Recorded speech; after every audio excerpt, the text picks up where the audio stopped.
Goeiemôre, dit is baie lekker om saam met jou te wees.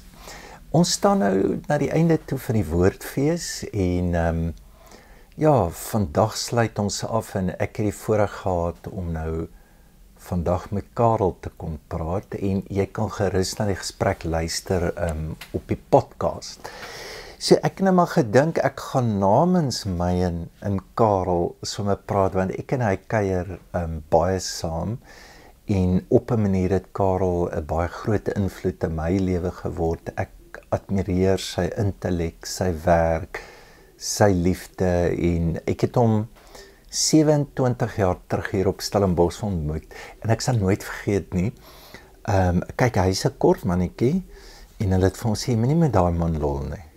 Daai man, jy moet aan sy regterkant wees, so klein bonneltjie groot gif tipe van ding, maar ek onthou die roemers was altyd dat Karel, hy het bietjie kommunistiese neigings ook, want hy het gaan onderhandel in Dakar met die ANC, jy onthou daai verbode jare in goed. Karel was nog altyd iemand wat ongelooflik stroomop is, maar nie omdat hy politiese oortuigings het nie, maar omdat hy glo dat dit is wat die Here wil hê en dit is wat dit so amazing maak. So ek sal so ietsie sê oor sy boek, maar en dan aansluit ook by my boek. Ons nou verlede week 'n bietjie gesels oor, maar as ek nou vat hierdie laaste paar goed, wat stilte aan jou doen is eintlik dit verander jou. Dit bring transformasie. Nou stop net vir 'n oomblik daar.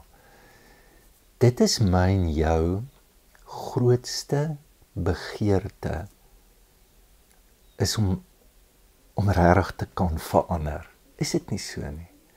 Nou Romeine 12 vers 2 sê, laat God jou verander deur jou denke nuut te maak. Hoekom moet jou denke nuut word? Want hulle gaan altyd oud bly. So dis 'n bewese feit dat van die 50.000 gedagtes wat jy kry 'n dag, 95% repeterend is. Daar's niks nuut nie. En wat sleg is van die goed wat die heeltyd repeteer is in die verlede of is in die toekoms, verlede en toekoms. Nou, ek bedoel, dit is belangrik. Ons moet die verlede besoek en ons moet beplan vir ons toekoms en goed. Maar hier's die groot ding, ons sukkel om in die nou te kan wees. En as ons in die nou kom, dan kan ons nie verskriklik lank daar bly nie, sonder, ons moet die hele tyd net weer volgemaak word.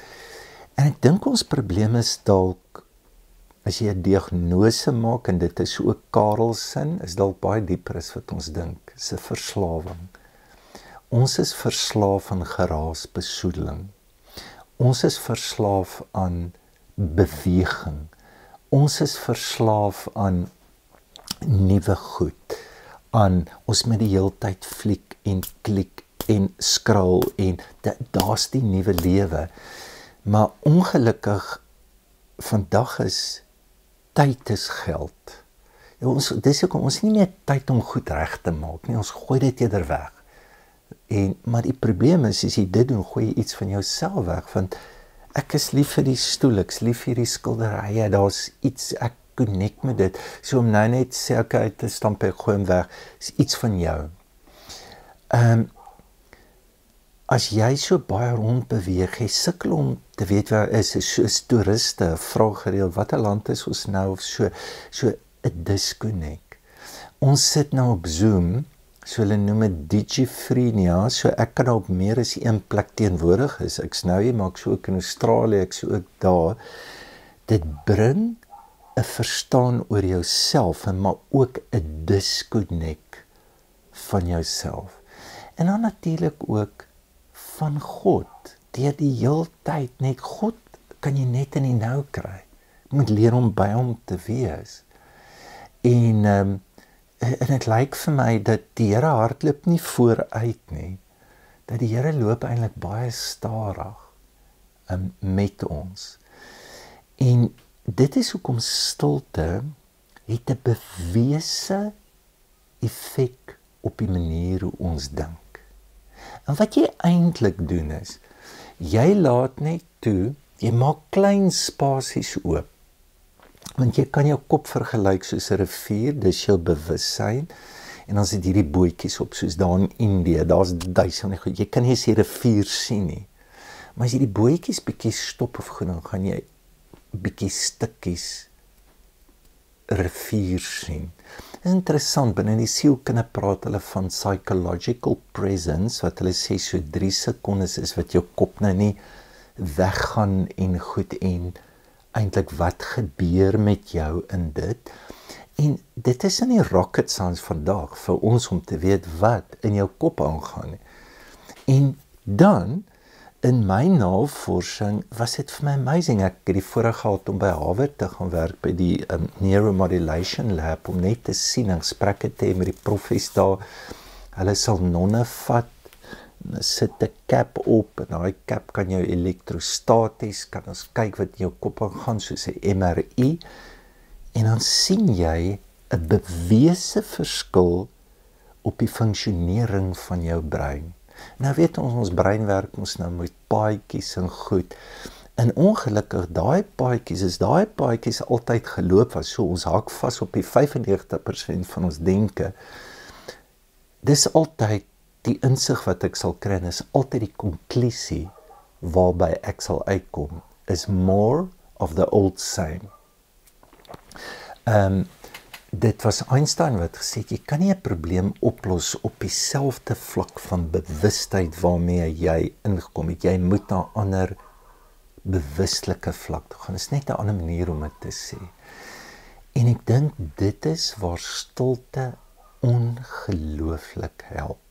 Nou, net ietsie oor hoe verander ons. Ek in my ervaring in die kerk is, jy moet meer bid, jy moet langer vas, dit is altyd gewoonlik goed wat 'n mens doen, en dan kry jy soort van so punte by die Here. Gaan doen werk, nie so selfsugtig wees nie, gaan deel komberse uit, en goed, dan haal jy die fokus van jou, is gewoonlik alles uiterlike goed. Maar wat van, en ek glo dis wat die Bybel ons leer, is dat alle gedrag is die resultate van 'n diep innerlike ervaring, en dis hoekom jy God daar nodig het. Want as jou gedrag daar gebore word en daar gemotiveer word, dan sal dit effortless wees as dit uit God uitkom. So maar nou, ons het bekering amper soos gedragsverandering gemaak, behavior modification. So jy moet net nie dit doen, jy moet meer dit doen en dit doen en dit doen en dit doen. En dan glo ons is fyn. En dan moet ons net soet wees totdat ons eendag doodgaan of wat ook al. Jesus het heeltemal anderster gedink. Hy het gesê die koninkryk van God is binne jou. So hy het jou geleer, hoe kry jy 'n venster en 'n blik op jou binnekant? En dan het hy gesê, salig is die wat rein is van hart, want hulle gaan God sien. Nou, dis die woord vir kontemplasie. Kontemplasie is om saam met God uit die tempel uit te kyk. Templum. So, hoe kry ek dit reg, dat ek my hart kan herrangskik? Nou, die een vertaling sê dit baie mooi. Blessed are you when you put your heart right. So die postuur, die plek van jou hart, moet regkom, en dis wie jy werklik is, dis wie jy in God is, en as jy dit kan doen, het dit 'n bewese effek op jou denke en op jou liggaam. So ons het dit omgedraai.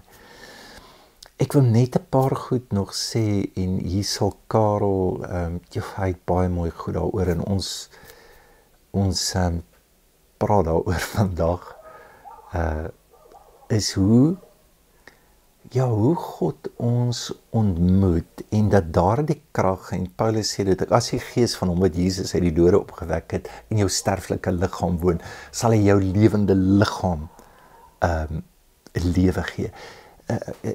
So dit het God se teenwoordigheid het 'n bewese effek op ons liggaam. En wat vir my interessant is, die meeste mense is moeg, die meeste mense is depra, die meeste mense, ons trek ons liggame en dan gee ons dit net shots, dis koffie, die eerste ding koffie, en dan, nou moet ek weer relax, dis jou manier van let go, ek 'n wyntjie of wat ook al.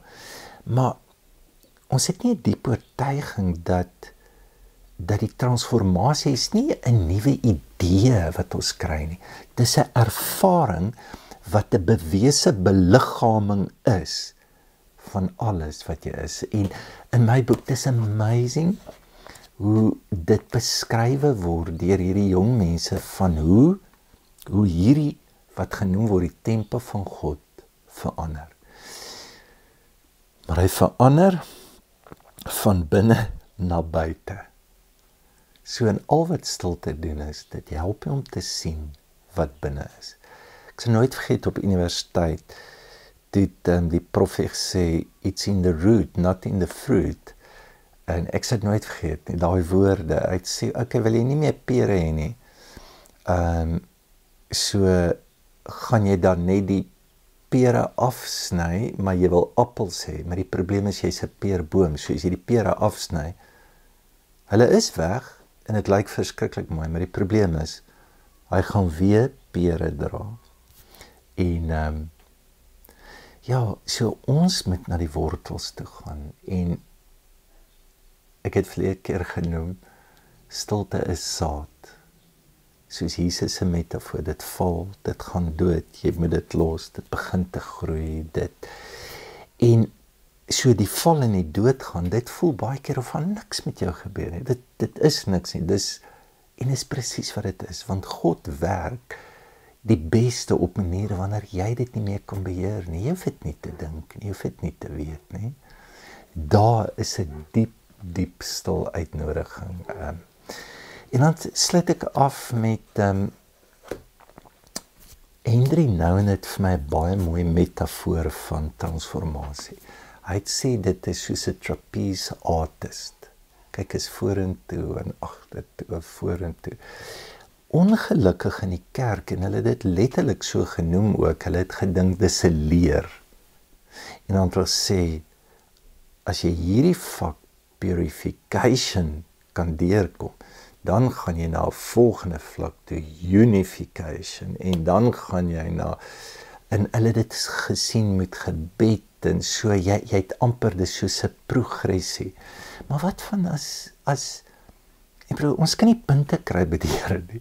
Die Here is ontsettend lief, ons is klaar daar. En dat ons pad gaan vorentoe, en ons pad gaan agtertoe. Maar, en net so in die moeilikheid, en die deurmekaar, en die sukkel, na die beter verstaan, na die skep, en na die, ek is 'n beautiful manier, dink ek 'n beskrywing. Kees Waiman, hy sê transformasie, transforming. So vorm is die vorm. Wat is jou vorm? Hoe lyk jy?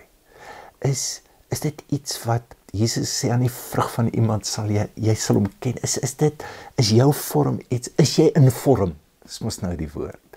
En as jy in vorm is, jy gaan vrug dra. Mense wil meer hê van jou. Mense wil meer weet. Mense wil eet. Mense wil put uit iets wat lewegewend is. Wat is jou vorm? Stilte help jou om my vorm te sien.